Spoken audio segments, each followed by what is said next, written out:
Bien-aimés dans le Seigneur, que la grâce et la paix vous soient multipliées. Après avoir découvert les deux premières armes spirituelles puissantes du chrétien, à savoir la vérité et la justice, nous allons aujourd'hui aborder la troisième arme, spirituelle révélée par l'apôtre Paul, l'évangile de paix.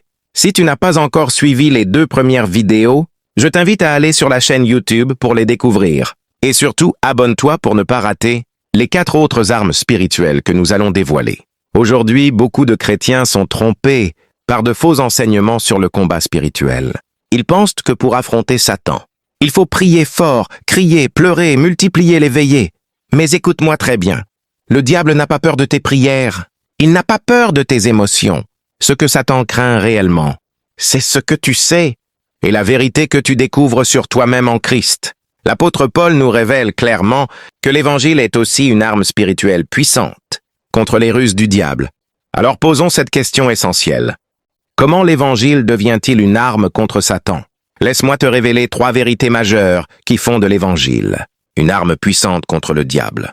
Premièrement, l'évangile révèle la justice de Dieu. Dans Romains chapitre 1, versets 16 et 17, la Bible déclare « Car je n'ai point honte de l'évangile.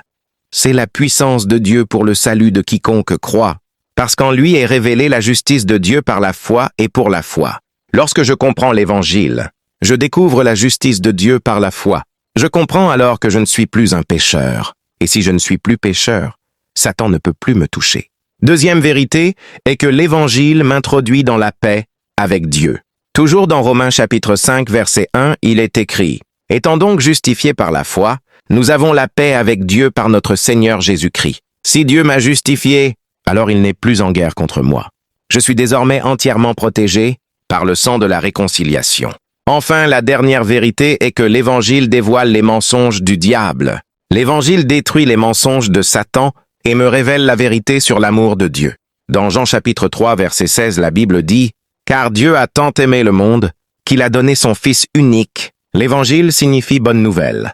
Et cette bonne nouvelle, c'est que le sang de Jésus a lavé tous mes péchés. Je suis devenu juste, saint et parfait devant Dieu, non par mes œuvres, mais par la grâce. Si tu te vois encore comme un pécheur, alors que tu dis croire en Jésus, cela signifie que tu n'as pas encore réellement écouté l'Évangile.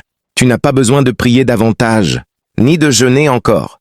Tu as juste besoin d'écouter l'Évangile. Si tu veux comprendre profondément les vérités de l'Évangile, contacte le numéro WhatsApp qui s'affiche à l'écran. Abonne-toi à la chaîne, partage cette vidéo et sois béni